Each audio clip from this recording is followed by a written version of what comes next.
Bien, merci à vous d'être présents donc pour cette deuxième séance de ce séminaire. Je vous ai présenté hier le projet qui était à l'origine de l'ouvrage. Je vais vous parler aujourd'hui de son pendant, pourrait-on dire, qu'est le trajet, c'est-à-dire la démarche selon laquelle cet ouvrage s'est réalisé, ou plus exactement sur laquelle se dispose le résultat de la démarche d'élaboration de l'ouvrage en question. Je vous rappelle que cet ouvrage repose sur le présupposé que la transition entamée au cœur du féodalisme européen qui mène vers le capitalisme, cette transition n'a pu s'achever, n'aurait pu s'achever, puisqu'il s'agit d'une hypothèse, n'aurait pu s'achever qu'à la faveur d'une projection de l'Europe occidentale, qui avait été le cœur du début, de l'amorce du processus de transition, qu'à la faveur de la projection de l'Europe occidentale vers, en dehors de son propre cadre, vers des périphéries lointaines, certaines découvertes ou redécouvertes à cette occasion, les Amériques, d'autres déjà connues, des Européens, mais bien évidemment l'Afrique et l'Asie. Projection au cours de laquelle l'Europe va commencer à se saisir de ces autres continents et va commencer à les ordonner en fonction de ses exigences et impératifs propres.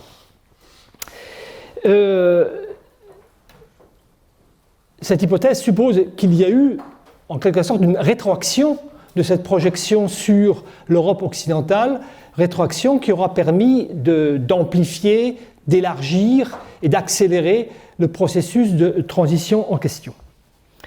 Dans l'ouvrage, je me proposais donc de ressaisir ces deux mouvements, projection de l'Europe occidentale à l'extérieur de son cadre, rétroaction de cette projection sur l'Europe elle-même pour mettre en évidence les facteurs d'amplification et d'accélération que je viens d'évoquer, et de saisir ce double mouvement dans sa totalité.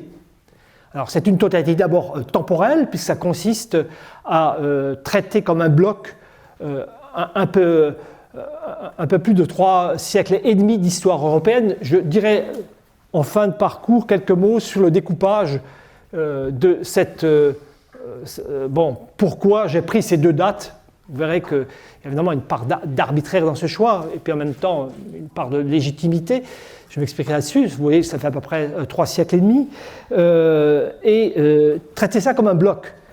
Traiter aussi comme comme une totalité, et pas exactement un bloc. Traiter comme une totalité aussi l'ensemble du premier monde du premier monde capitaliste qui résulte de ce double mouvement.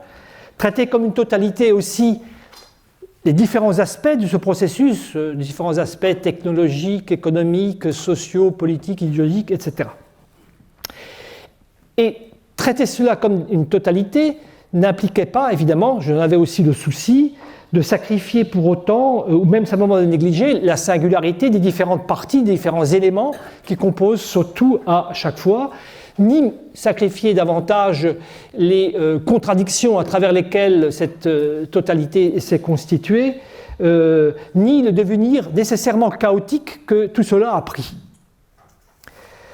Lorsque on se propose de traiter d'une totalité, il se pose immédiatement une question simple, c'est une question de méthode. Et vous allez voir que je vais revenir régulièrement sur des questions méthodologiques dans le cours de l'exposé d'aujourd'hui. Une question de méthode à condition de donner au mot de se souvenir du sens étymologique du mot méthode, du grec méthodos, la voie, le cheminement qui mène vers un terme.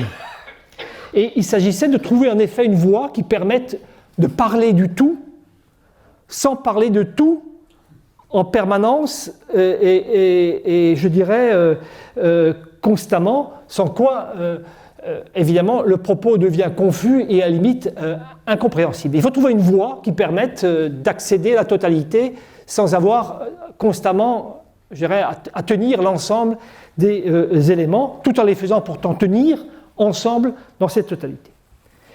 La voie que j'ai choisie est une voie qui, en ce sens-là, s'écarte de ce que les ouvrages que j'ai pu consulter, à une exception près, que je signalerai tout de suite, suivent. Ce n'est certainement pas une voie chronologique, et cela explique pourquoi, je vous disais hier, et j'y reviendrai encore en fin de parcours aujourd'hui, l'ouvrage présente, pourrait-on dire, cet avantage qui efface en partie l'inconvénient de son volume, qu'on peut y rentrer à tous les étages, je dirais, à tout moment, et vous pourrez aborder l'ouvrage à partir de n'importe quel chapitre. Il ne sera pas nécessaire que vous connaissiez ce qui a été disposé avant ni après. Ça sera mentionné sous la forme de renvoi. La voie que j'ai choisie s'écarte donc d'une voie chronologique, s'écarte aussi dans une certaine mesure d'une voie thématique et s'adosse en fait à l'hypothèse centrale de l'ouvrage, à savoir que c'est précisément à la faveur de cette projection que j'évoquais tout à l'heure, de l'Europe occidentale hors de son cadre historique antérieur, que l'ensemble du processus doit s'articuler. C'est pourquoi le premier tome est consacré précisément à cette expansion. Le premier tome s'intitule L'expansion européenne et j'étudie donc dans tous ces détails, je vais y revenir dans un moment, ce mouvement. Le deuxième tome, à partir de là, logiquement, toujours en fonction de l'hypothèse directrice, revient sur la rétroaction de cette expansion sur l'Europe occidentale et articule à partir de là les différents aspects de cette rétroaction, c'est-à-dire les différents aspects à travers lesquels l'expansion européenne va élargir, amplifier, accélérer le processus de transition du féodalisme au capitalisme. Et le troisième tome, intitulé Un premier monde, je dirais, reprend les deux mouvements à la fois pour essayer de comprendre comment, justement, à partir de là, se constitue une première totalité planétaire, encore très imparfaite, on le verra. C'est sur ces différents mouvements que je vais revenir maintenant en vous présentant les différents tomes. Je vous avais promis, j'ai failli l'oublier, de signaler quand même que, et c'est une lecture qui a été pour moi extrêmement, parmi les ouvrages par lesquels j'ai commencé mon enquête, je dirais, il y en a évidemment un tout petit nombre qui s'étaient proposés une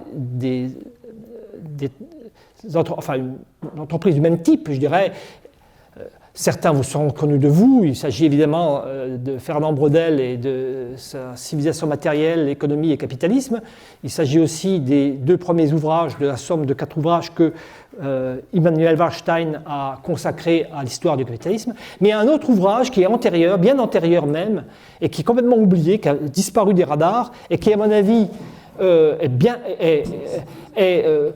par un ensemble d'intuitions qui se trouvent développées bien supérieures aux deux précédents. C'est l'ouvrage de Werner Sombart, Der moderne Kapitalismus. C'est un ouvrage que Sombart fait, dans la première édition, date de 1902, du moins pour les 2 premiers tomes de l'ouvrage, qui devaient en comprendre un troisième.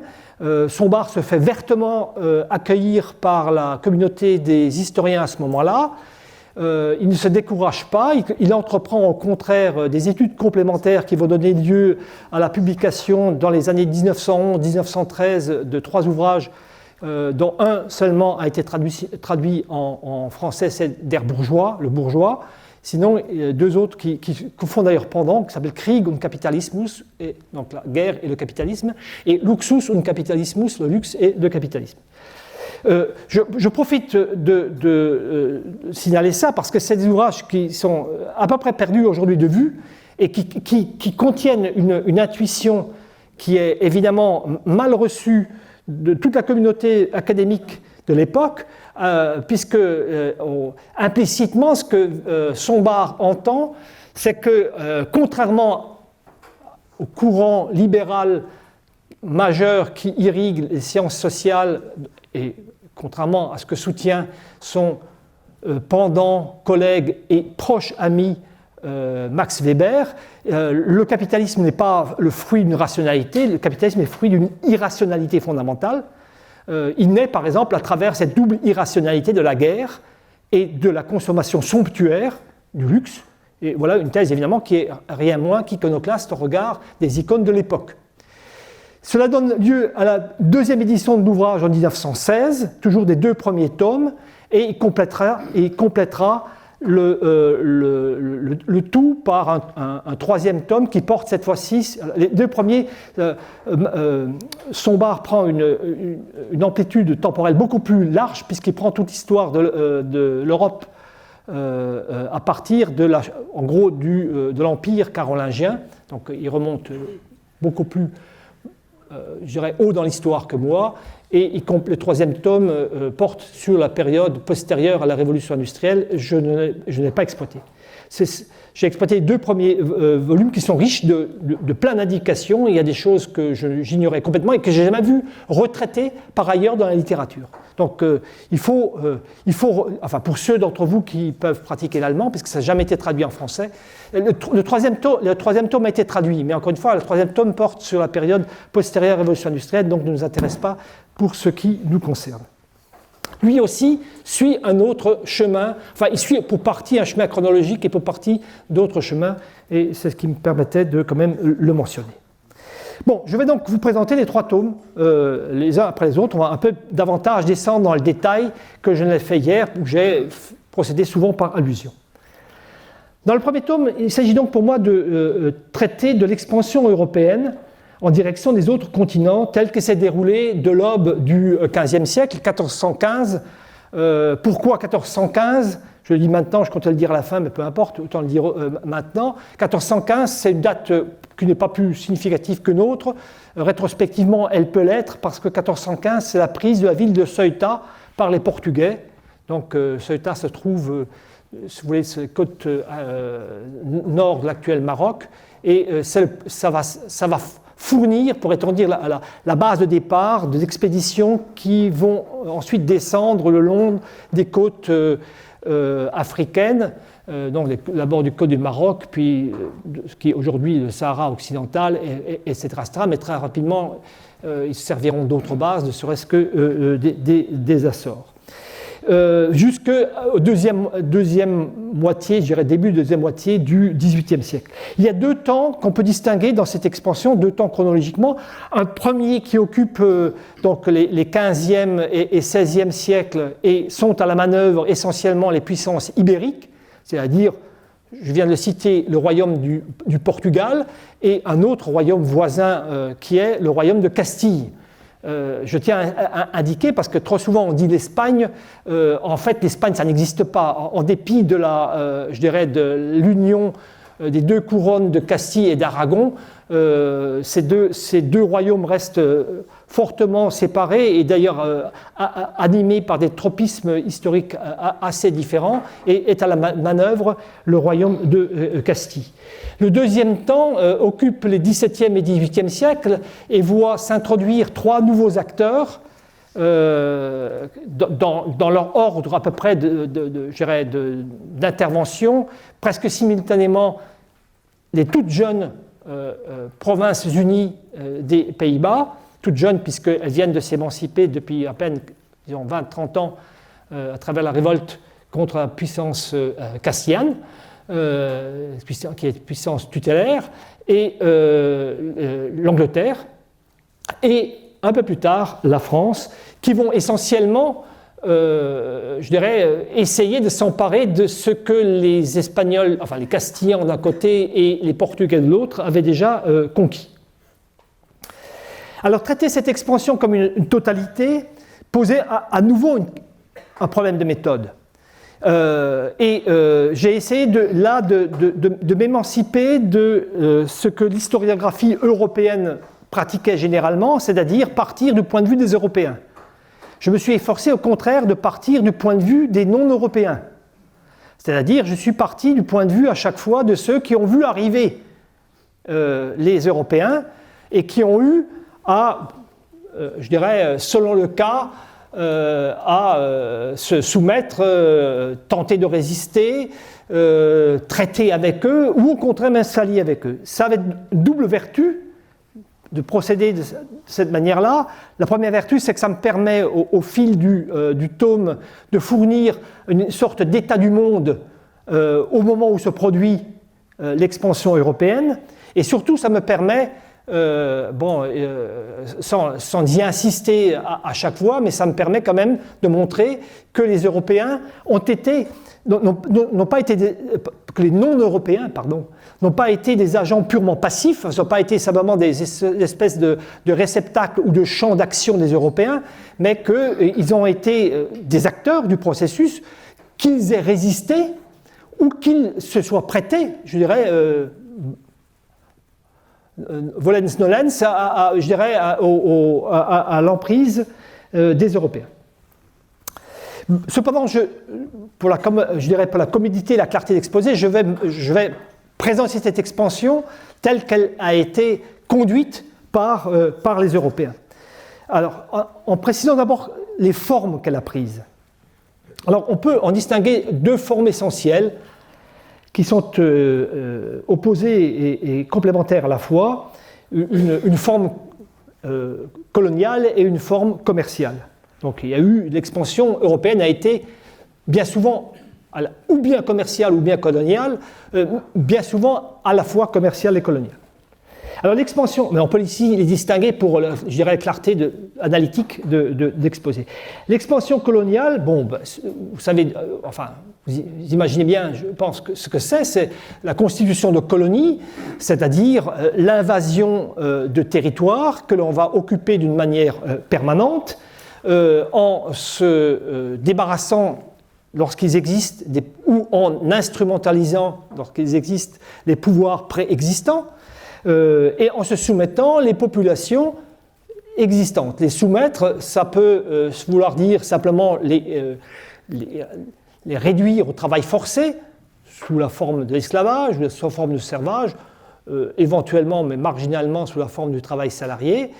Ça peut aussi signifier les expulser, et ça peut aussi signifier les exterminer. Il y a eu peu de massacres au sens propre, mais il y a eu, par exemple, dans le cas de l'invasion par les colons castillans, d'abord les conquistadores castillans de l'Empire aztèque puis de l'Empire inca, il y a eu une sorte de guerre bactériologique qui a été menée parce que c'était des populations qui, contrairement aux populations eurasiennes, n'avaient pas été soumises de manière ancestrale à un ensemble de maladies pas nécessairement très virulentes, mais qui peuvent malgré tout, sur des populations non vaccinées, naturellement être ravageuses, telles que la variole, par exemple, ou la rougeole, etc. Et on sait qu'à peu près, c'est difficile à estimer, mais les estimations les plus courantes parlent à peu près de 9/10 des populations indigènes qui ont disparu en un siècle. Par exemple, l'ensemble des populations caraïbes, donc les populations qui occupaient les îles des Antilles, disparaissent en 20-30 ans, sous ce fait-là. Cette colonisation va consister essentiellement en alors c'est quelque part un anachronisme, mais que j'assume, en une périphérisation de ces territoires et de ces populations, périphérisation progressive, c'est-à-dire que ces territoires et ces populations se voient imposer par les métropoles à la fois un ensemble de contraintes, d'obligations, par exemple d'orientation productive, d'imposition fiscale, et un ensemble d'interdictions, tout aussi bien interdiction de pratiquer certaines activités agricoles ou artisanales ou proto-industrielles, dès lors qu'elles sont susceptibles de concurrencer les activités métropolitaines correspondantes, se voient interdire de commercer avec les puissances étrangères, mais même aussi avec les autres colonies qui pourraient relever de la même métropole, c'est-à-dire en principe une colonie déterminée, par exemple la Nouvelle-Espagne ou la Nouvelle-Castille, pour reprendre des dénominations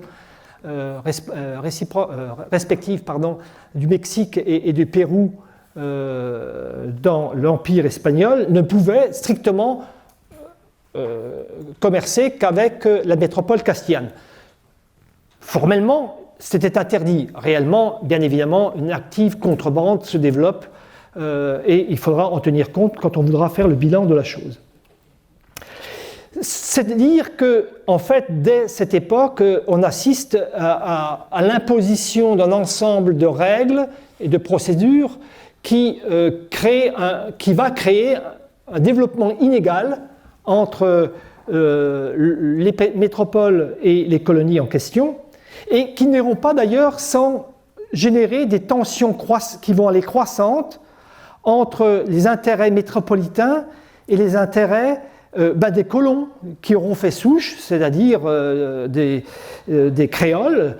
Il va se constituer une aristocratie foncière créole, il va se constituer une bourgeoisie marchande créole, et évidemment qui va se trouver très rapidement à l'étroit dans le carcan du pacte colonial qui les oblige à travailler essentiellement dans l'intérêt de la métropole, et ça va aboutir, alors je n'en traite pas directement, mais je mets en place les éléments, puisque les événements en question débordent, je m'arrête formellement en 1763, mais vous ajoutez 15 ans, et on est en pleine guerre d'indépendance des colonies britanniques contre la Grande-Bretagne, et vous ajoutez encore, je dirais, 40 ans, et on est en pleine guerre d'indépendance des colonies espagnoles d'Amérique centrale et d'Amérique du Sud.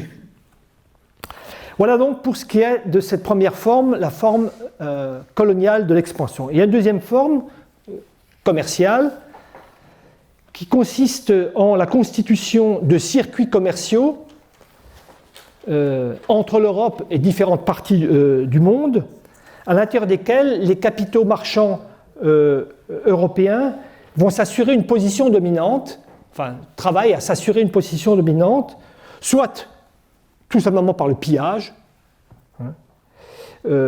ou ce qu'on pourrait appeler le commerce forcé déloyal, c'est-à-dire que les populations indigènes sont sommées de vendre à certaines conditions et sous de quantité et de prix,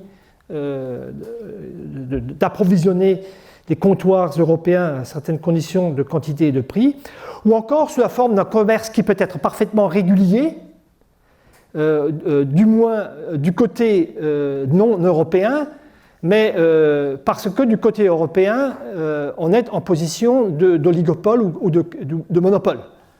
C'est en particulier ce qui va se produire, j'en dirais encore un mot, en plein dans le commerce asiatique, où les Européens s'assureront, les Européens portugais d'abord, au cours de la première moitié du XVIe siècle, ou même dans les 3 premières décennies du XVIe siècle, et avant de se faire déloger par les Néerlandais, exactement un siècle plus tard. Donc il s'agit dans ces conditions, pour ces capitaux européens, évidemment, de maximiser leurs profits sur les marchés européens, c'est-à-dire ils acquièrent des denrées dans des contrées ou sur des marchés non européens, lointains, qui sont revendus et quelquefois plusieurs fois sur les marchés européens, c'est-à-dire qu'ils sont par exemple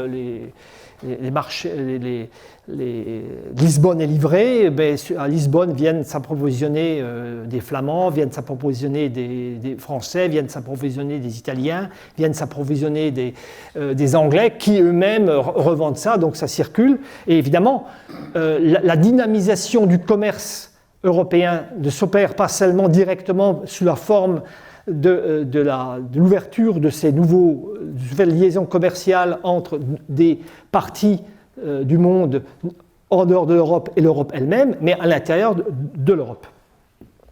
Ce qui est ici essentiellement commercialisé, enfin ce qui est essentiellement importé en Europe, essentiellement mais pas exclusivement, ce sont des produits de luxe, au premier compte desquels évidemment il y a, s'agissant de l'Asie, les épices, les soieries, les céramiques chinoises, etc. Transitent au contraire du côté atlantique, évidemment, des métaux précieux. Bien. Alors ces deux formes, commerciale et coloniale, on en conçoit immédiatement l'opposition. On a du côté de la colonisation une prédominance des intérêts fonciers, des intérêts de la propriété foncière, de la rente foncière, c'est celle-là qui est essentiellement visée. Du côté de l'expansion commerciale, c'est au contraire évidemment le capital marchand qui est avant tout à la manœuvre, et ce profit marchand qui est recherché, mais en fait elles vont bien souvent se compléter et elles seront parfaitement complémentaires. L'ouverture de territoires coloniaux crée évidemment la possibilité de nouveaux flux commerciaux entre les colonies et les métropoles. Et ça va être l'occasion d'une valorisation du capital marchand important dans ce cadre-là. Inversement, l'expansion purement commerciale, va souvent conduire, pas immédiatement, mais au fil des décennies, vers des prolongements coloniaux. Ça sera le cas en particulier en Asie, où on va voir les Portugais, après s'être d'abord d'abord imposés sur les côtes de Ceylan, Sri Lanka aujourd'hui, des comptoirs à partir desquels ils exportent ce qui est Ceylan dans le commerce asiatique avait deux produits, l'un peu pondéreux, la cannelle, l'autre massif, c'est l'éléphant. Ils s'intéresseront essentiellement à la cannelle et ils comprendront rapidement tout l'intérêt qu'il y a non seulement à commercer d'abord avec les populations indigènes la cannelle, puis leur imposer des quotas de livraison de cannelle, mais commencer à contrôler les plantations de cannelle elles-mêmes et à s'en emparer. Et ils vont donc se lancer à partir des années 1540. Ils débouchent donc, je vous rappelle, Vasco de Gama 1498. Donc vous voyez, quelques 40-50 ans après, on voit commencer les Portugais à s'intéresser à la colonisation de Ceylan.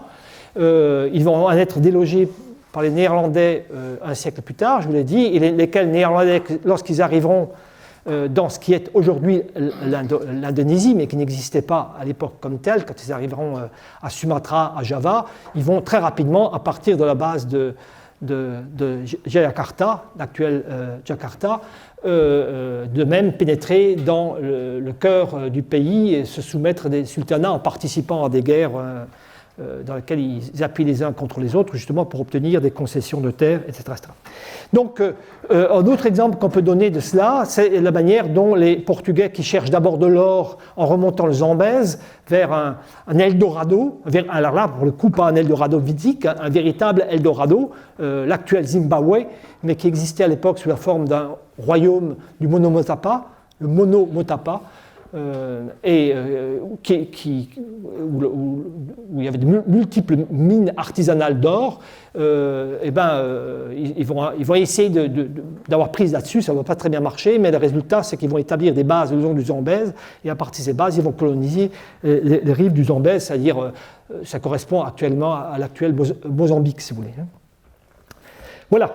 Donc, deux formes très différentes de colonisation, mais en fait qui s'articulent, qui parviennent à s'articuler assez bien. Alors, quels sont les acteurs ? Bon, on le devine à travers les formes assez rapidement, évidemment, on les voit déjà se profiler. Il y en a de deux types, correspondant en gros aux deux formes que je vous ai indiquées, mais vous allez voir que là aussi, il y a des chassés-croisés. Il y a d'abord des États. Évidemment, les États sont à la manœuvre. Souvenez-vous de ce que je vous disais hier en reprenant le long passage de Marx que je vous ai lu. L'État est fondamental, il est omniprésent dans le processus d'expansion.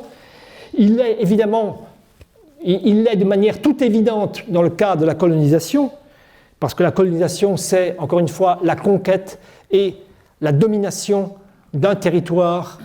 Domination, contrôle, administration, imposition fiscale, etc. Ça se fait contre la volonté des pouvoirs préexistants quand ils existent, contre la volonté, dans tous les cas, des populations existantes, et il faut donc l'emploi de la force, une force que peut particulièrement administrer, mettre en œuvre l'État, puisque l'État est précisément le concentré de la violence sociale et le concentré aussi de la richesse sociale qui permet l'administration de cette violence. Ou alors, l'État va être suffisamment présent parce qu'il va déléguer en quelque sorte cette mission, et on va y venir, va déléguer des missions à des agents privés, mais en veillant quand même à l'encadrer, et même dans ce cas-là, de toute façon, il va être souvent requis pour prêter main forte, au sens le plus propre du terme, à ces agents privés. L'intervention de l'État est tout aussi bien requise dans l'expansion commerciale. Parce que qui dit expansion commerciale dit installation de comptoirs commerciaux, mais ces comptoirs, il faut les défendre contre les populations indigènes ou les pouvoirs indigènes, mais aussi contre les rivaux européens. Les défendre, ça signifie les fortifier, installer des garnisons à demeure, et l'État est de nouveau présent. Expansion commerciale, ça signifie aussi ouverture et exploitation de routes commerciales maritimes, mais ces routes commerciales maritimes, de la même manière, il faut les défendre, et si honorons ces routes, évidemment, les marines de guerre ou proto-marines de guerre qui vont se constituer. Expansion commerciale, ça signifie aussi garantir la possibilité pour les capitaux marchands qui s'investissent de pouvoir réaliser des profits potentiels qu'ils escomptent réaliser sur les marchés, et pour ça défendre les marchés métropolitains à travers des politiques mercantiles. Et donc les politiques mercantiles, c'est encore une fois l'État qui est présent. Et enfin, c'était évoqué aussi par Marx dans le passage que je vous ai lu hier, et ça le sera au cœur de ma conférence de demain, évidemment, ce sont les guerres commerciales qui vont opposer les puissances européennes pour s'exclure mutuellement les unes des autres des comptoirs commerciaux qui ont été ouverts pour contrôler les voies commerciales qu'il y a entre les possessions en dehors de l'Europe et l'Europe elle-même. Et là, encore une fois, c'est l'État qui est à la manœuvre. Donc l'État est omniprésent, pourrait-on dire qu'il s'agisse de l'expansion commerciale ou de l'expansion coloniale. Il y a cependant un deuxième type d'agent, dont il faut évidemment dire un mot parce qu'il est rien moins que négligeable, c'est ce qu'on a appelé à l'époque les compagnies commerciales à privilèges. Alors, il va s'en constituer des dizaines en Europe. Elles porteront généralement toutes les mêmes noms, c'est-à-dire compagnies, alors françaises, anglaises, néerlandaises, peu importe, pas suédoises, danoises, prussiennes, des Indes. Alors, des Indes occidentales, les Indes occidentales, ce sont les Amériques. Rappelez-vous, Christophe Colomb était parti vers l'ouest pour découvrir les Indes.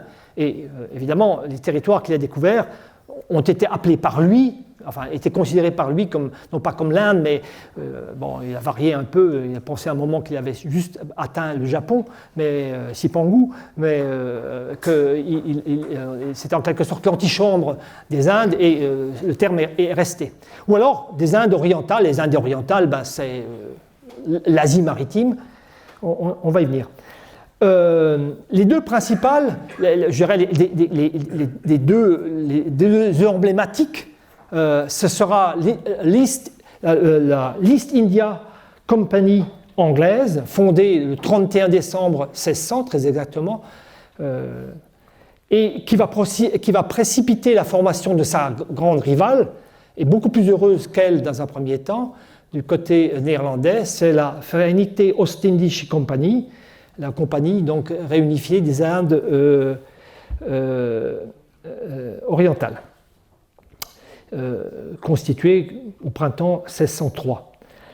Elles seront surnommées des sobriquets, on surnommera la première la John et la seconde la Yann.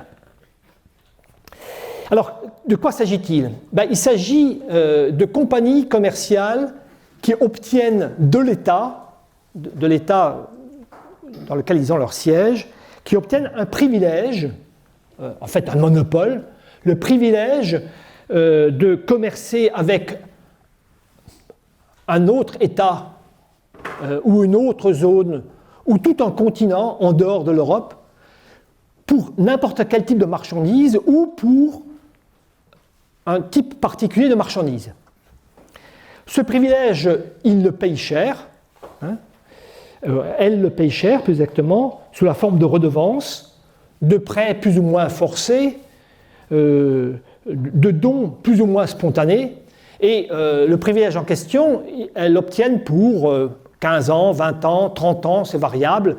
Évidemment, les souverains en question veillent à ne pas leur donner, je dirais, un privilège ad vitam aeternam, parce qu'ils veulent voir comment l'affaire tourne, et quand ils voient que les affaires sont florissantes, évidemment, la fois suivante, immédiatement, les prix, les redevances montent.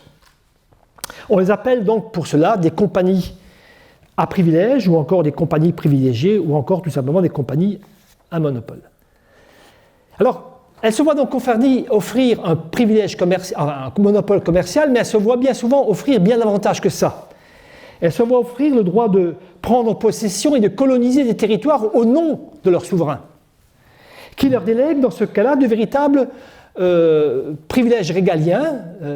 Elles auront le droit de prendre possession de ces terres, de les administrer, d'y battre monnaie, d'y rendre justice, et même d'y faire la guerre ou la paix. Ça ne dira pas d'ailleurs toujours sans problème, parce qu'elles abusent évidemment de ces privilèges. Elles cherchent à échapper au contrôle, mais elles fonctionnent en gros. L'exemple typique, ça va être la East India Company. Sachez que la fameuse conquête britannique des Indes, ce n'est pas du tout une entreprise de l'État britannique en tant que telle. C'est l'entreprise, c'est l'œuvre de cette East India Company à partir de la conquête du Bengale suite à la défaite de sa rivale française. On verra ça demain dans le détail. Ce n'est que tardivement, en 1857, à la suite de la révolte des Sipais, que visiblement elle n'arrive plus à contrôler ses propres possessions et qu'elle se trouve nationalisée, pourrait-on dire, et que c'est l'État britannique, le Royaume-Uni, puisqu'à ce moment-là, le Royaume-Uni est constitué, qui va prendre son relais. Il s'agit donc, on l'a deviné, évidemment pour l'époque, des formes les plus concentrées du capital commercial qui soit, du capital marchand qui soit, qui peuvent d'ailleurs se constituer essentiellement parce qu'elles réunissent, je le disais hier, dans les sociétés précapitalistes, les deux conditions qui président à la formation et à l'accumulation du capital marchand sont le commerce lointain et le monopole. Et ici, on a justement la réunion des deux à la fois, puisque on a un exemple même de commerce lointain, au sens d'ailleurs le plus immédiat du mot lointain, et au sens que je l'indiquais hier, c'est-à-dire la mise en communication de zones qui ne sont pas contiguës et qui donc, dans lesquelles il peut exister des différentiels de prix importants, et en même temps, évidemment, une situation de monopole. Ce sont donc toujours des capitaux socialisés, c'est-à-dire des capitaux qui réunissent au départ les fortunes, plusieurs fortunes privées marchandes, qui vont prendre rapidement des formes de sociétés en commandite et même assez rapidement de sociétés par action. Je dirais par exemple les deux exemples que je donne, que j'ai donnés précédemment, l'East India Company, la John et la Vereinigte Ostindische Compagnie, sont des sociétés de capitaux qui procèdent de la réunion d'un certain nombre de marchands de la City londonienne dans le premier cas, d'un certain nombre de compagnies privées qui s'étaient constituées dans les dernières années du XVIe siècle et tout début du XVIIe siècle du côté néerlandais. Elles constituent donc, pourrait-on dire, les premières formes, enfin pas les toutes premières formes de société par action, parce qu'il en avait déjà existé auparavant, mais en tout cas les premières formes durables de telles sociétés par action. Enfin, dernière chose qu'on peut dire à propos de ces compagnies, c'est qu'elles ont déjà un champ d'activité qu'on peut considérer comme planétaire. Si on prend la Jan, la compagnie néerlandaise, il faut savoir que la Jan articule par exemple des opérations sur des réseaux qui vont depuis Nagasaki au Japon, Taïwan, en partie les Philippines, l'Indonésie qui est son centre stratégique, les deux façades des Indes, façade occidentale et façade orientale, c'est la côte du Malabar et la côte de Coromandel, le golfe du Bengale, le golfe Persique, l'entrée de la mer Rouge, la façade orientale de l'Afrique, avec la colonie du Cap, ça, c'est du côté, pourrait-on dire, asiatique, mais en Europe, articule aussi toute, un commerce avec la Baltique, parce qu'elle doit trouver ce qu'on appelle à l'époque les munitions navales, c'est-à-dire tous les matériaux à partir desquels sont construits ces bateaux. L'Iane, à son apogée, c'est à peu près 400 navires. 400 navires, des chantiers navals à Zaandam, je ne suis pas sûr du terme, si c'est ça, à côté d'Amsterdam. Les plus grands chantiers navals de l'époque, l'un des deux emploie 1000 ouvriers, rien que pour construire et entretenir les navires de la compagnie. Donc, ce que je veux montrer par là, c'est que ce sont les très lointaines préfigurations de nos entreprises transnationales. Bon, évidemment, j'insiste, très lointaines préfigurations. Mais on voit déjà qu'il y a une dimension vraiment planétaire et qu'il faut arbitrer entre différents marchés pour ces compagnies-là.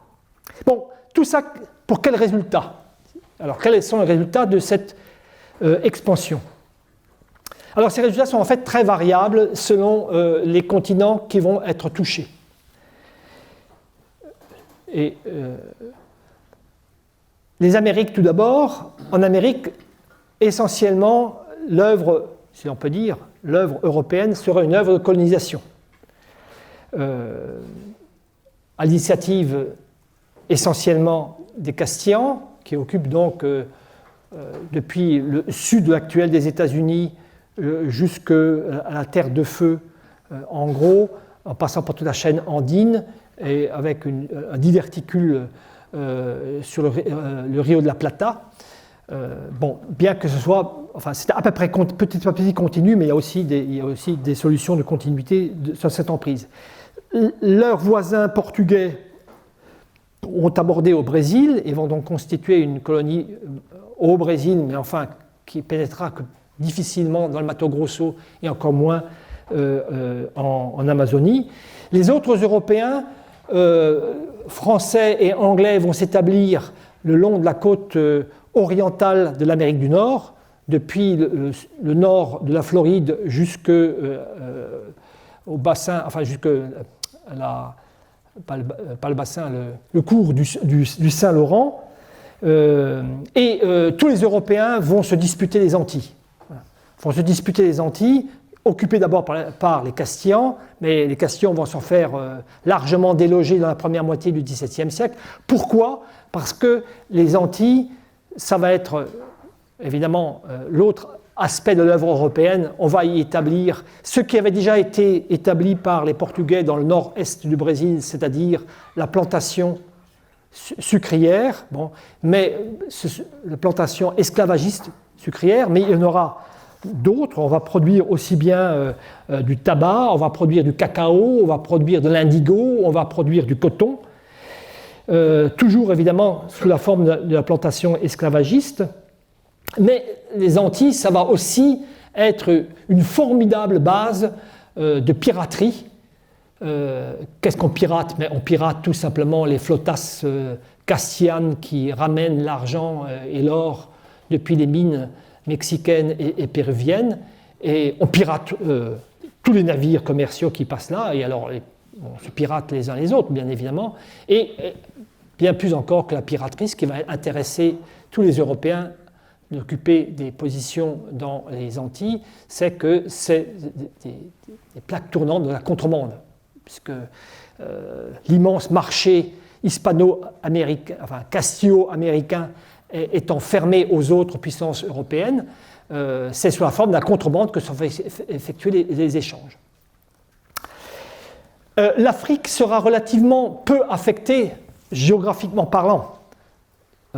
Civilisationnellement et d'abord démographiquement, évidemment, c'est une autre affaire, puisque elle va servir, comme le disait Marx dans le texte que je vous ai lu hier, n'est-ce pas, de Garenne pour la chasse au peau noir, puisque c'est à partir des côtes africaines, d'Afrique occidentale, en gros la zone qui va du Sénégal jusqu'au Nigeria, où vont s'établir les comptoirs, où va s'effectuer la traite qui ramène vers les Antilles et vers le Brésil la main-d'œuvre des sociétés esclavagistes. On va aussi voir, je le signalais, se créer les premières colonies en Afrique première colonie européenne, pour les Portugais en Angola et, je vous l'ai dit, le long du cours du Zambèze, et puis une petite colonie que la VOC, la Vereinigte Ostindische Compagnie, va établir aux environs du Cap, tout simplement comme relais pour ces bateaux, parce qu'il débarque un certain nombre de paysans qui vont être rejoints assez rapidement par d'autres immigrants, dont des huguenots français qui seront chassés par la révocation des édits de Nantes, avec l'assurance qu'ils ont de pouvoir vendre à bon prix les denrées qui pourront, bon prix, aux navires de la compagnie qui feront escale, puisque c'est à peu près à mi-chemin sur la route des Indes en Europe, de vendre à bon prix les produits de leur agriculture et élevage. Mais très peu, en fait, c'est tout ce qui intéresse, pourrait-on dire, l'Afrique, enfin, tout ce à quoi les Européens s'intéressent en Afrique. L'Asie, alors l'Asie, ça va être, pourrait-on dire, à la fois la grande chance et le gros déboire pour les Européens, parce qu'en Asie, les Européens tombent évidemment sur des gros morceaux. C'est-à-dire l'Asie continentale sont occupés par des empires massifs sur lesquels les Européens n'ont absolument aucune prise. Pas question, évidemment, de pénétrer, dans l'empire moghol, pas question de pénétrer dans l'empire chinois. Les Portugais s'y essaient dès le début, ils se font jeter comme des malpropres et ils y perdront d'ailleurs tout crédit pendant quelques dizaines d'années. Et encore bien moins question, bien que là, l'entreprise sera un peu plus durable de pénétrer au Japon avant que les shoguns Tokugawa y mettent bon ordre et massacrent tous les Européens établis au Japon et limitent le contact entre l'Europe et le Japon aux 80 fois 100 mètres. C'est exactement il crée dans le port de Nagasaki une île artificielle, l'île de Takeshima, et c'est dans cette île-là, un simple comptoir, exactement 80 sur 120 mètres que les agents de la Vereinigte Ostindische Compagnie sont autorisés à séjourner, et c'est le seul contact qu'il y aura pendant à peu près 230 ans entre Européens et Japonais. Par contre, là où les Européens pourront avoir prise, c'est tout ce que j'appelle l'Europe maritime, c'est-à-dire l'Asie maritime, l'Asie maritime, l'Asie des côtes, l'Asie des îles, l'Asie des archipels. Alors, ça commence par les côtes des Indes, de l'Inde actuelle, par les côtes autour de ça commence en fait par les côtes d'Afrique orientale, les côtes du Golfe Persique, essentiellement du côté persique iranien, pas tellement du côté arabe. Les côtes donc de l'Inde, les côtes du Bengale, d'Indonésie, d'Indochine, d'Indonésie, etc. Et là, les Européens vont se trouver face à un autre problème que Vasco de Gama, qui est le premier arrivé, quand il arrive à Calicut. Calicut, c'est une petite ville qui, à l'époque, c'était un centre extrêmement important qui se trouve sur la côte occidentale de l'Inde, à peu près au tiers inférieur, et il tombe à son grand étonnement sur des marchands arabes, en l'occurrence de Tunis, qui s'adressent à lui en castillan. Il tombe des nues de trouver des gens qui s'adressent à lui en castillan, et ces marchands lui demandent « Mais que venez-vous faire ici? Qu'est-ce que vous êtes venu chercher ici ?» Et il répond « Des chrétiens et des épices ».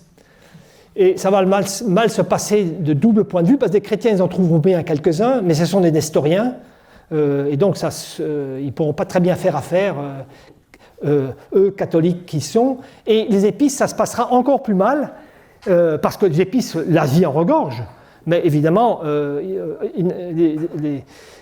les différentes populations asiatiques n'ont pas attendu les Européens pour en faire commerce, et il y a tout un commerce qui s'est développé dans cette Asie maritime qui implique des diasporas arabes, des diasporas malaises, des diasporas chinoises et japonaises, etc. On peut les prendre d'ouest en est, et il va falloir déloger ces diasporas, c'est-à-dire il va y avoir une véritable guerre menée par les Portugais pour les déloger, parce que les Européens, leur gros problème, c'est qu'ils n'ont rien à vendre en Asie. J'entends que ce qu'ils ont à vendre fait rire les pouvoirs et les populations asiatiques. Ils apparaissent comme de véritables loques-d'œufs, n'est-ce pas, comme des gens qui sont je dirais, les marchandises qui se transportent. Lorsque Vasco de Gama arrive à Calicut, on lui explique que Calicut, c'est une cité-État, mais il y a un souverain, Samorin, et qu'il est d'usage de lui faire d'abord des présents avant de lui demander le droit de commercer. Ils lui font des présents, et ces présents qu'ils estiment, eux, prestigieux, sont tellement minables que le Samorin prend ça très mal. Il considère qu'il y a une espèce d'injure qui est faite tellement que les quelques lainages qu'ils ont apportés et autre chose. Bon. Et donc, comme ils n'ont rien à vendre, ils doivent payer cash. Et payer cash à l'époque, c'est payer, évidemment, en or et en argent. D'ailleurs, plutôt en argent qu'en or. Ils sont plus friands d'argent que d'or. Le problème, c'est que les réserves s'épuisent vite. Donc, le subterfuge pour les Portugais, puis ensuite pour les Néerlandais qui en feront exactement la même chose, c'est de s'emparer du commerce qu'ils appellent d'Inde en Inde, c'est-à-dire du commerce intra-asiatique, pour, grâce aux bénéfices réalisés dans ce commerce intra-asiatique, financer le commerce entre l'Asie et l'Europe. Donc, je dirais, les moyens militaires seront d'autant plus nécessaires que précisément ils se trouvent dans cette situation de ne pas, sauf à épuiser rapidement leur propre réserve en or et en argent, de pouvoir ramener des épices ou des soieries, etc. D'ailleurs, c'est un problème qui ne date pas de la période où les Européens arrivent en Asie. Je dirais, les échanges commerciaux entre l'Europe et l'Asie qui remontent à l'Antiquité, par exemple entre l'Europe méditerranéenne et l'Asie qui remontent à l'Antiquité, ont toujours été la balance commerciale européenne a toujours été déficitaire. Il y a toujours eu un flux de métaux précieux de l'Europe vers l'Asie. Et cela va continuer. On estime, c'est vraiment pour donner, on estime à peu près que à peu près les 2/3 de l'argent et de l'or extraits des mines américaines arrivées en Europe finira en Asie. On finit en Asie, essentiellement aux Indes et en Chine. Mais les Européens sont arrivés à, pourrait-on dire, limiter les dégâts. Il y avait toujours une part de cash qui devait sortir, mais ils limitaient les dégâts grâce aux bénéfices qu'ils réalisaient dans ce qu'ils appelaient le commerce d'Inde en Inde. Voilà. Bien. Voilà donc pour ce premier tome. J'apporte le deuxième. Le deuxième donc est consacré à essayer de comprendre comment tout ce processus va rétroagir sur la dynamique enclenchée dans le féodalisme, dans le cœur du féodalisme, et qui subvertit petit à petit les rapports féodaux, qui font naître les prodromes, les prémices des rapports capitalistes, et qui va se trouver donc en principe élargi, étendu, dynamisé par cette expansion. Alors, ça revient en fait à analyser deux processus. D'une part, le processus par lequel les rapports capitalistes de production, alors je ne m'explique plus là-dessus, je considère que c'est acquis, je me suis assez étendu là-dessus hier, les rapports capitalistes de production vont progressivement se parachever, c'est-à-dire franchir de nouvelles étapes en fait, jusqu'à arriver au bord de la révolution industrielle dans le cours de l'Europe. Et comment, précisément parce qu'il commence à prendre des formes de plus en plus nettes, consistantes, établies, affirmées, ces rapports de production se mettent à façonner les autres secteurs, les autres domaines, les autres étages de l'édifice social, c'est-à-dire se mettent à bouleverser toutes les structures sociales, politiques, idéologiques en Europe. Alors, je consacre donc ce deuxième tome à cela. Alors, s'agissant du premier mouvement d'abord, de parachèvement, ça me conduit, en fait, alors là, c'est une espèce d'énumération, hein, vous trouverez ça en détail dans l'ouvrage. J'étudie d'abord comment se trouve ainsi amplifié et accéléré le processus d'accumulation monétaire, parce que nous avons vu que c'est le premier moment de formation des rapports capitalistes. C'est-à-dire comment tout cet afflux de marchandises en provenance des Amériques, d'Afrique, d'Asie, etc., va se mettre à dynamiser considérablement le marché européen et par conséquent retentir sur la formation du capital marchand dans sa double forme, le capital commercial et le capital financier. Je montre en particulier comment vont apparaître ces institutions propres du capital financier que sont les premières banques, les premières compagnies d'assurance, comment va commencer à se former du véritable marché boursier, etc.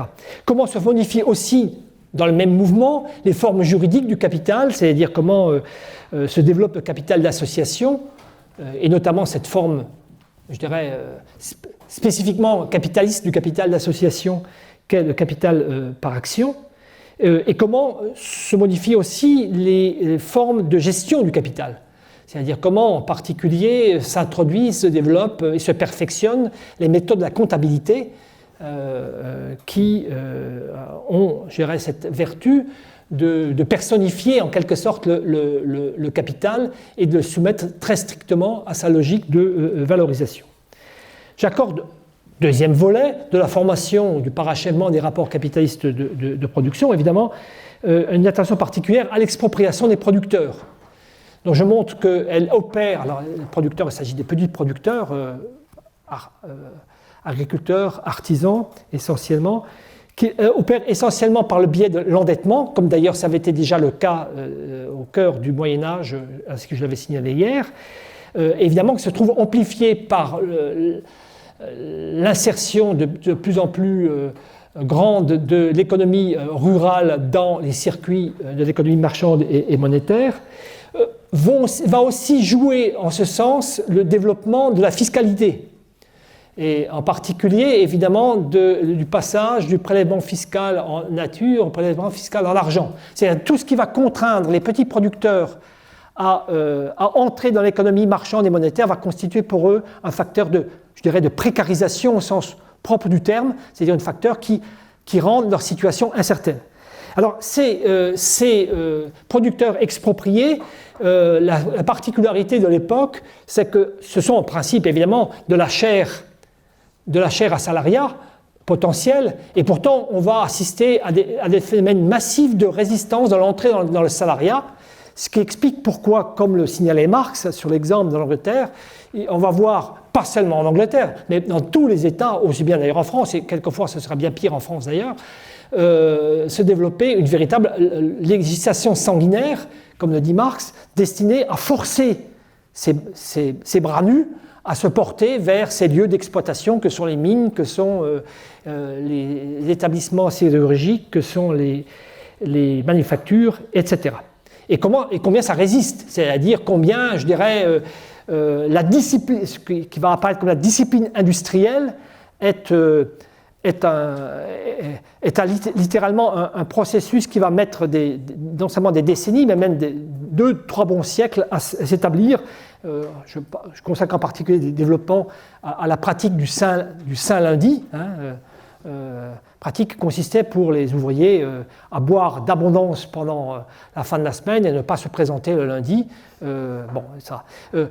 J'ai trouvé chez Sombart un texte qui est merveilleux. C'est un texte qu'un intendant du centre de la France, enfin quelque part dans la vallée de la Loire, adresse à Colbert, et où il se fait l'écho des plaintes des manufacturiers de sa région, et il lui a cette fermeuse formule que ça ne sera pas une petite affaire que d'obtenir de ces gens-ci qu'ils travaillent correctement, c'est-à-dire d'obtenir qu'eux qui se présentent, etc. Cela dit en passant, ça a tellement, une petite parenthèse, je me suis laissé entraîner il y a peu Vous savez, vous avez tous été victimes de ça, on cherche quelque chose sur Google et on se retrouve 2 heures après à trouver... En l'occurrence, je me suis brusquement souvenu que mon grand-père avait travaillé dans une usine, je suis allé essayer de voir, etc. J'ai retrouvé trace de l'usine et j'ai retrouvé trace surtout d'un papier extraordinaire de 1920 où le propriétaire, enfin le gérant de l'usine s'adressant à son propriétaire dit combien il a de mal à obtenir que la main-d'œuvre locale se présente au travail et demande à ce qu'on favorise l'embauche des travailleurs immigrés italiens beaucoup plus disciplinés. Il compte et il dit il faut être prudent parce que si on leur fait des remarques, ils vous laissent tomber immédiatement, ils rentrent chez eux. De toute façon, ils ont autre chose à faire, ils ont un champ à cultiver, ils ont de la chasse, enfin la pêche ou n'importe quoi, etc.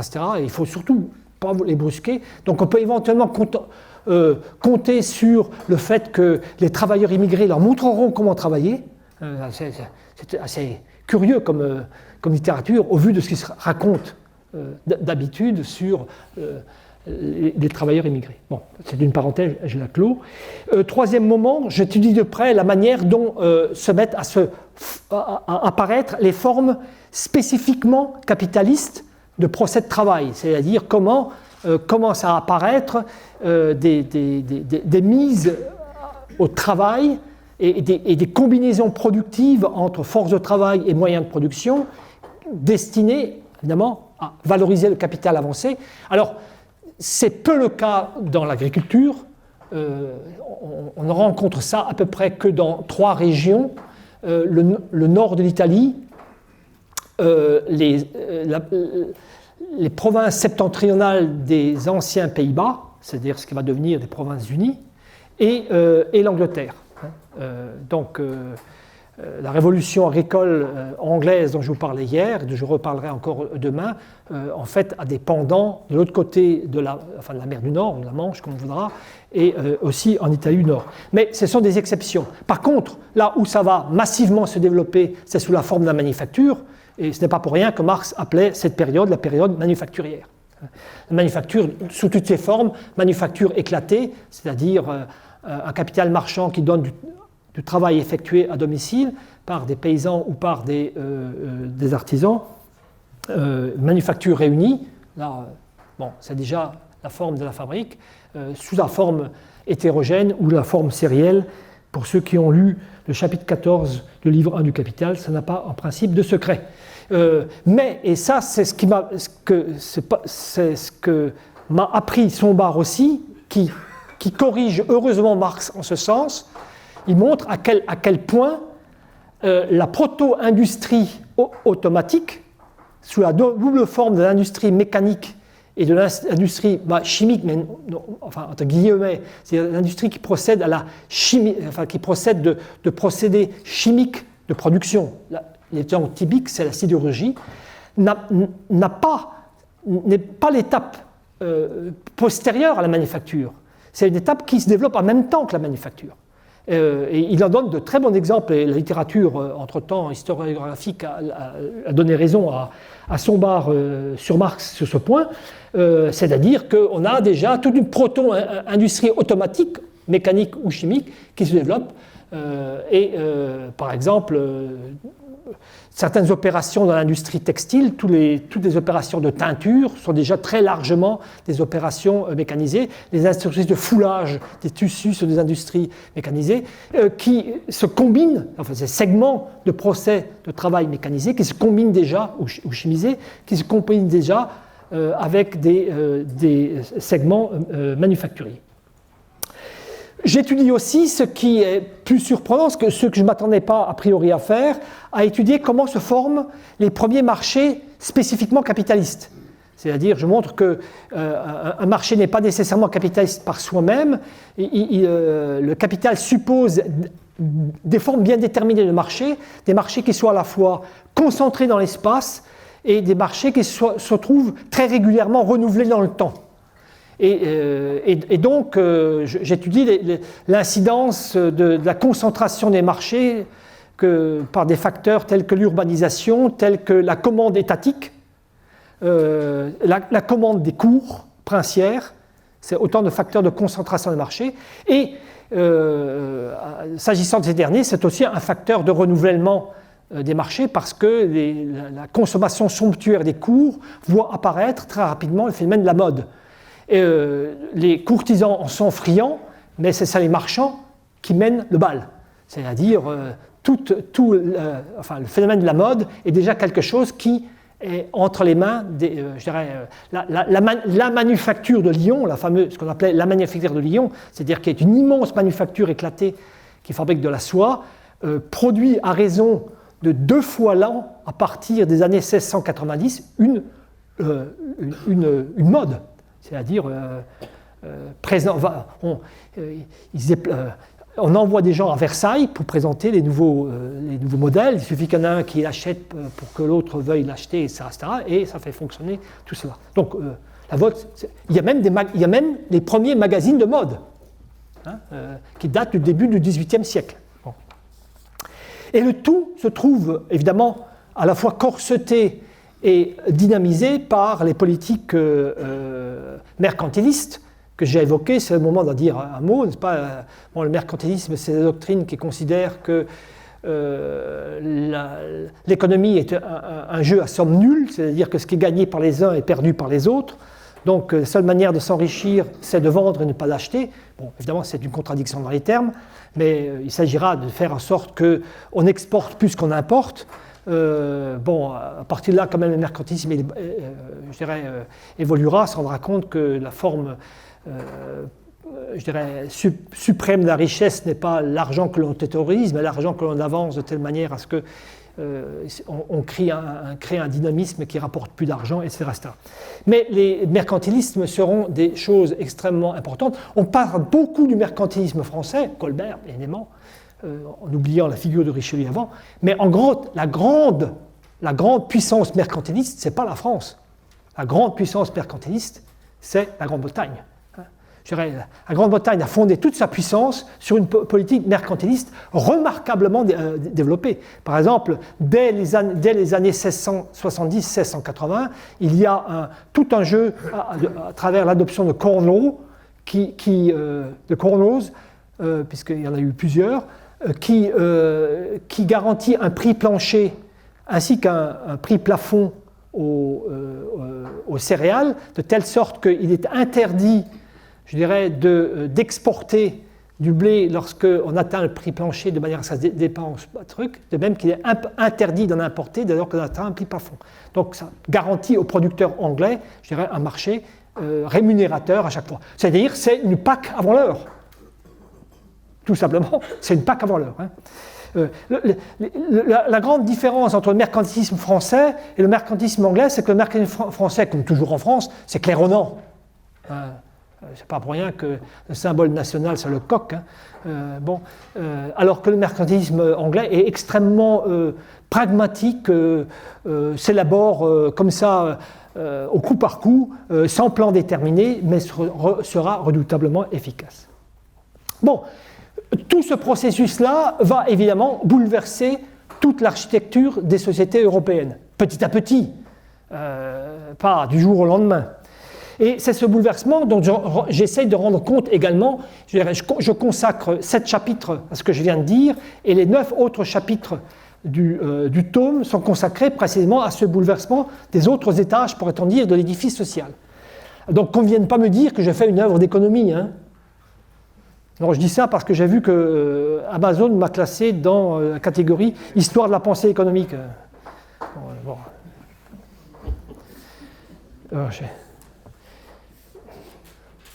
Bien, bon, passons. Donc, j'étudie notamment, je ne peux pas me pencher sur tout, mais il y a des processus sur lesquels je me suis penché plus précisément. D'abord, la manière dont cette expansion européenne et les bouleversements qu'elle entraîne va créer une rivalité constante entre les différents centres d'accumulation du capital, ne parlons pas encore d'État et encore moins d'État-nation, et qui va transformer l'Europe et plus largement l'ensemble du premier monde capitaliste en un champ de bataille permanent. Je n'en dis pas plus parce que c'est l'objet de ma conférence de demain. Deuxième incidence sur laquelle je me penche, c'est évidemment la transformation progressive de sociétés à structure d'ordre, donc, dans laquelle les gens sont classés selon qu'ils appartiennent à la noblesse, au clergé, au tiers, c'est-à-dire tout le reste, n'est-ce pas? C'est-à-dire ils ont des privilèges d'ordre ou qu'ils n'en ont pas, en une société de classe, c'est-à-dire étudier comment les classes sociales se forment à l'intérieur des ordres, en les déformant, en reprenant certains traits aussi, par moment, enfin, comment il y a comme ça une espèce de genèse d'une structure à l'intérieur d'une autre. J'accorde aussi une importance évidemment de premier ordre à la manière dont les deux processus précédents, les conflictualités entre les différents centres d'accumulation et la transformation des sociétés d'ordre en sociétés de classe, conduisent à une surrection, à une montée en puissance, si vous préférez, des États, généralement sous la forme de monarchie absolue, mais pas toujours, puisque l'Europe occidentale voit aussi se former, va s'imposer une forme qui est, pourrait-on dire, assez surprenante, celle de la fédération ou de la confédération de villes, ou de villes et de campagnes. On en a deux exemples en Europe, c'est la confédération des cantons helvétiques et juste à votre nord, évidemment, les Provinces-Unies. Et comment, à l'intérieur de ces États, on peut déjà assister à des épisodes, et quelquefois plus qu'à des épisodes, à des véritables processus de révolution bourgeoise. Il y en a deux que j'étudie tout particulièrement, mais pas dans ce deuxième tome, dans le troisième, dans les chapitres qui sont consacrés respectivement aux Provinces-Unies et à l'Angleterre, à la révolution bourgeoise néerlandaise, qui est en fait historiquement la première, très largement méconnue en tant que telle, et évidemment la révolution anglaise qui l'est bien davantage. Je m'arrête aussi sur la transformation des États, progressive des États dans leur forme juridico-administrative, dans leur transformation, bien que le terme soit encore largement, pourrait-on dire, potentiel à ce moment-là en état de droit, et la formation d'un véritable système d'État européen qui est régi par un triple principe de reconnaissance réciproque de la souveraineté, d'équilibre des puissances et de prédominance hégémonique. Là aussi, je ne m'y arrête pas, on verra ça demain. Et enfin, il y a toute une dernière partie pour étudier de près un certain nombre de révolutions culturelles, ce que j'ai appelé, faute de mieux, révolutions culturelles, à la condition de prendre le mot culture dans son sens anthropologique. La culture, ce n'est pas seulement une affaire d'œuvre culturelle, c'est évidemment une affaire d'us et de coutume au sens le plus propre du terme, et d'habitus, pour dire comme l'autre. Révolution culturelle, les trois principales auront été celles qui s'effectuent sous la forme, la figure de la Renaissance, de la Réforme et des Lumières. Et je m'intéresse notamment à la manière dont, dans le cadre de ces révolutions, va se former et va s'affirmer la subjectivité bourgeoise, c'est-à-dire la bourgeoisie comme sujet social et son hégémonie grandissante à l'intérieur de la société, et la subjectivité individuelle, c'est-à-dire la manière dont se forme à ce moment-là cette individualité particulière, ce que j'appelle l'individualité assujettie. Je ne peux malheureusement pas en dire plus, il y a tout un chapitre là-dessus. Je m'inquiète de la date. Oui, je vois que je suis déjà fort tard. J'ai été trop bavard que je pensais pouvoir... Bon, je vais donc sabrer une partie de ce que je voulais encore dire sur ce deuxième tome et passer directement au troisième, là aussi, en insistant. Donc le troisième tome est consacré à étudier comment, à travers ce double mouvement, se constitue un premier monde capitaliste. Ce premier monde est un premier monde qui présente une structure particulière faite d'homogénéisation, de fragmentation, de hiérarchisation. Je n'insisterai que sur cette dimension de hiérarchisation, c'est-à-dire celle-là qui structure l'exposé du livre, et ça consiste pour moi à distinguer quatre groupes de formation sociale. Centre, semi-périphérie, périphérie et des marges. Au centre, on trouve l'Europe occidentale. C'est autour, c'est par les puissances d'Europe occidentale que ce monde se constitue, c'est autour d'elle qu'il se constitue, c'est sous elle qu'il se constitue, pourrait-on dire. Les formations d'Europe occidentale se singularisent par le fait qu'elles sont celles qui sont à la manœuvre dans l'expansion européenne et qui vont donc en tirer bénéfice. Et elles sont en petit nombre, et je les prends dans l'ordre où elles se lancent, pourrait-on dire, dans l'entreprise: le Portugal, l'Espagne, plus exactement la Castille, les provinces unies des Pays-Bas qui se forment par sécession de la Castille, la France et l'Angleterre qui, dans le cours du processus, deviendra la Grande-Bretagne par fusion entre les deux, enfin par réunion, pas fusion, entre les deux royaumes d'Angleterre et d'Écosse. J'explique à chaque fois ce qui a permis à ces formations sociales de se lancer dans le processus, les bénéfices qu'elles en ont retirés, mais aussi les limites auxquelles elles ont pu se heurter et qui quelquefois sont révélées rédhibitoires, c'est-à-dire qu'elles n'ont pas parvenu à franchir et qui, dans le cas par exemple du Portugal et de la Castille, va se traduire par le fait qu'elles vont régresser, elles vont perdre le statut de puissance centrale pour se retrouver, je vais le dire, j'y reviendrai tout de suite, dans la situation d'être réduite à simple périphérie. Et l'analyse pointe à chaque fois que cela est dû à la combinaison de deux types de facteurs dont les uns ont à voir avec les rapports de force internes à ces formations, rapports de force entre différents ordres ou classes, comme on voudra les entendre, classes en formation dans ces ordres, et des rapports entre ces formations elles-mêmes, puisqu'encore une fois, elles sont directement rivales. Les formations semi-périphériques se concentrent dans le restant de l'Europe. Mais on va y trouver des choses extrêmement... Elles sont comme toujours les semi-périphéries, de manière générale, dans le monde, à quelque époque que ce soit dans le monde capitaliste, sont des formations très hétérogènes. On va retrouver des choses très diverses. Il y a d'abord des formations qui n'ont pas su, alors qu'elles étaient, pourrait-on dire, à la pointe de la dynamique proto-capitaliste au cours du Moyen-Âge, qui n'ont pas su prendre le train de l'expansion en marche, qui sont trouvés, pourrait-on dire, marginalisés par rapport à ça. C'est principalement l'Italie du Nord, l'Italie centrale, et ça va aussi être le cas de l'Allemagne du Sud. On y trouve, en deuxième lieu, des formations qui ont pris part à l'expansion européenne, qui ont même été à la pointe de cette expansion, mais qui vont régresser et involuer en quelque sorte pour se retrouver en situation semi-périphérique. Il y en aura deux. Ça va être le Portugal, à la suite de son absorption par la Castille, et surtout à la suite de la longue guerre d'indépendance que le Portugal doit livrer à partir de 1640, et surtout à la suite du fait d'avoir été véritablement la proie des Néerlandais. Je dirais, c'est les Néerlandais qui précipitent le déclin portugais.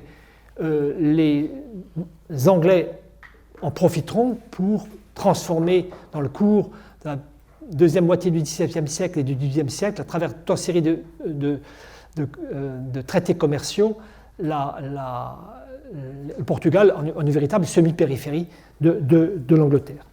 On y trouve, toujours dans ces semi-périphéries, des formations qui étaient primitivement marginales, c'est-à-dire en dehors du processus proto-capitaliste, mais qui vont être attirées dans ce processus et qui vont tenter de se hisser au rang de puissance centrale sans y parvenir. Et je fais ici notamment un détour par la Suède qui présente exactement ce profil, la Suède qui joue un rôle extrêmement important dans tout le processus des conflits européens du XVIIe siècle, mais aussi de la dynamique proto-capitaliste en Europe, ne serait-ce que parce qu'il a un complexe, pourrait-on dire, métallurgique qui en fait quelque part le centre de la métallurgie européenne.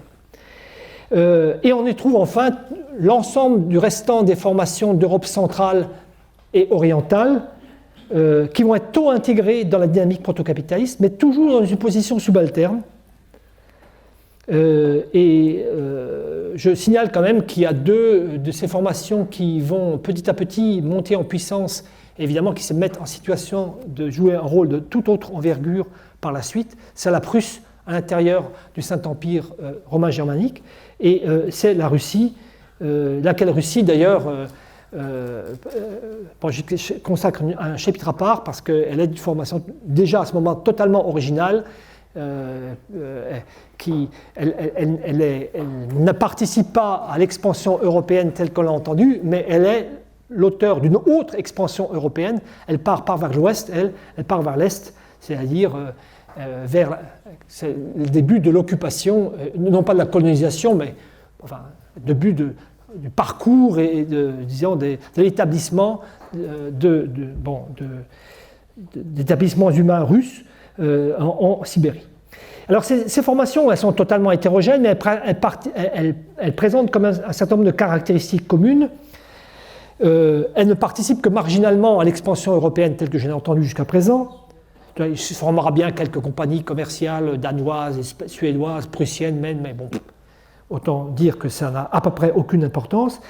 La dynamique protocapitaliste qui s'y manifeste est une dynamique non pas endogène mais exogène, qui tient au rapport que ces formations entretiennent avec les formations d'Europe occidentale, et elles sont en fait constamment tiraillées entre, le dilemme, la contradiction suivante. Elles doivent se garder de la pression que les puissances d'Europe occidentale exercent sur elles pour ne pas glisser vers une situation périphérique, mais en même temps, évidemment, elles ont tout intérêt à se mêler au jeu des puissances d'Europe occidentale, au jeu commercial, au jeu militaire, diplomatique, parce que c'est aussi le moyen d'activer la dimension dynamique protocapitaliste dans leur sein et le moyen d'essayer de parvenir à se hisser au rang des puissances centrales.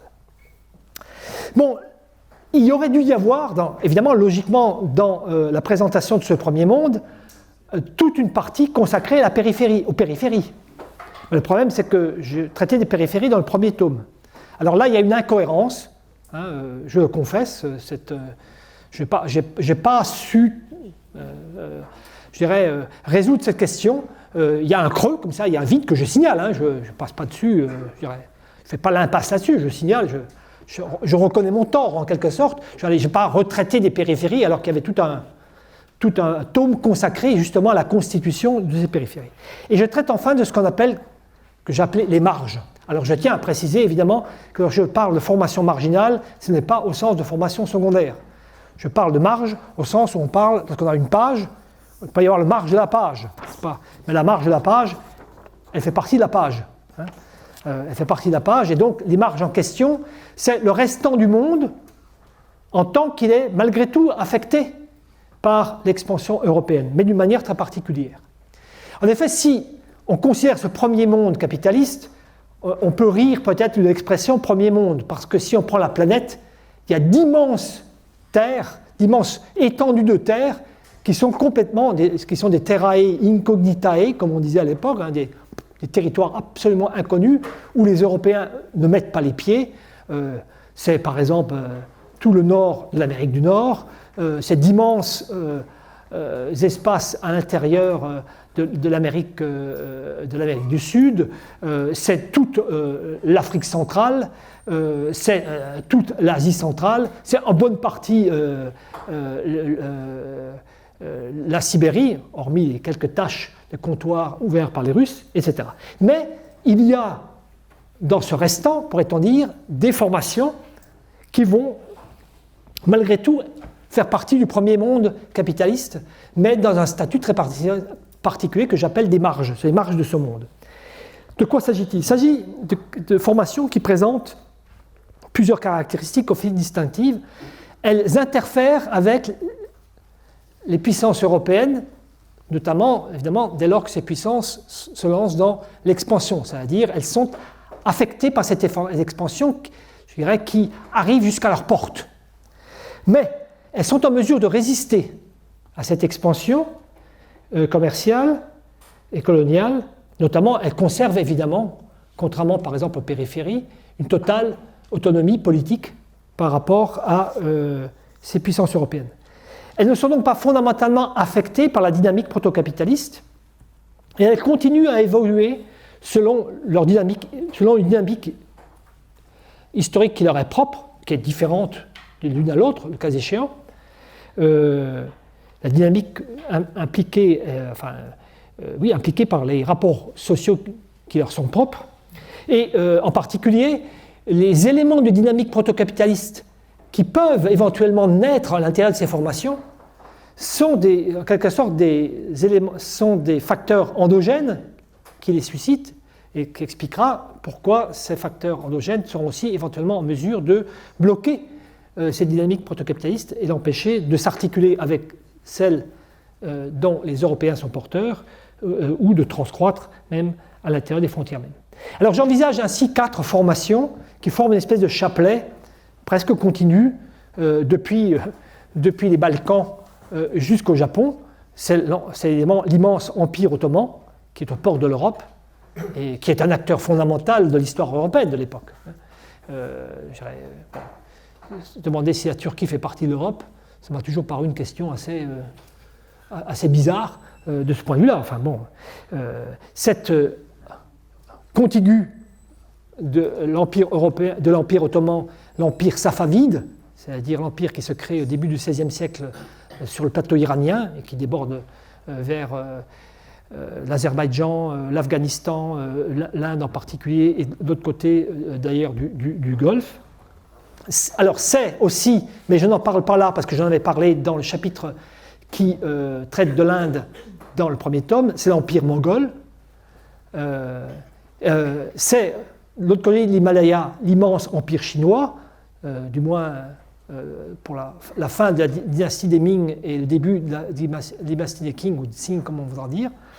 Et c'est de l'autre côté des mers de Chine, l'empire nippon, etc. Donc tous ces empires-là sont, je vais mettre de côté l'empire moghol qui va s'effondrer, et son effondrement va permettre justement la colonisation française et britannique des Indes. Tous ces empires-là sont dans cette situation marginale que je viens de dire.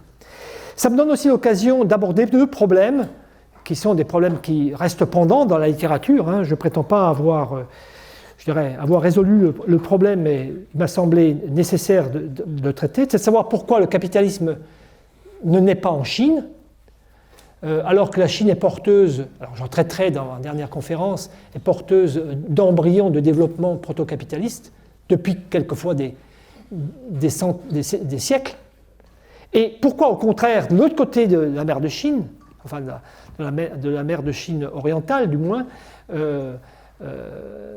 au Japon, dans ce Japon des shoguns Tokugawa qui va se fermer à ce moment-là, au contraire, les prodromes d'un développement capitaliste rapide vont pouvoir s'accumuler sous la forme évidemment d'un parachèvement du féodalisme. Voilà. Alors, il me reste à dire juste quelques mots, je m'étais promis de le dire, expliquer 1415, je l'ai fait, 1763, pourquoi 1763 ? 1763, c'est la fin de la guerre de 7 ans. Et vous verrez demain que la guerre de 7 ans, c'est le deuxième round, enfin clôt ce que j'appelle le deuxième round de la deuxième guerre de 100 ans qui va opposer la France, l'Angleterre, Grande-Bretagne, Royaume-Uni, et qui va se solder évidemment par des défaites françaises régulières. Et je pense que en 1763, l'hégémonie britannique est clairement établie. Et c'est à ce titre-là que je retiens cette... Juste un mot encore sur l'illustration de couverture, parce que c'est pour faire beau, mais ce n'est pas seulement pour faire beau. Ces illustrations ont un sens. Vous trouverez toujours des marines, mais ce ne sont pas des marines quelconques, ce sont des marines qui sont significatives. Cette première marine sur le premier tome, c'est la reproduction d'une gravure qui se trouve dans le livre qu'a écrit le capitaine, dont le nom m'échappe, Del Cano, merci madame, qui a ramené le seul des 4 navires de Magellan qui a fait le tour du monde et qui a donc rapporté le récit de ce... Bon, il y a un texte en latin que je vous traduirai avec un peu de peine, mais que je ne vous traduirai donc pas immédiatement comme tel. Voilà. Ici, comme on est en Europe, c'est une marine qui représente le port de Dordrecht, donc au XVIIe siècle, voilà, tout simplement. Et là, comme on est en plein dans les guerres européennes, pas seulement, mais bon, il ne faut pas le dire, j'avais trouvé d'abord une autre marine qui représentait une bataille qui fait encore partie de celle dont je traite, mais ça en rendait très mal de couverture, et donc c'est un détail de la bataille de Trafalgar, mais c'est très bien puisque c'est une défaite française et qu'il s'agit justement d'expliquer la défaite française, donc ça illustre parfaitement. Voilà, merci de votre attention.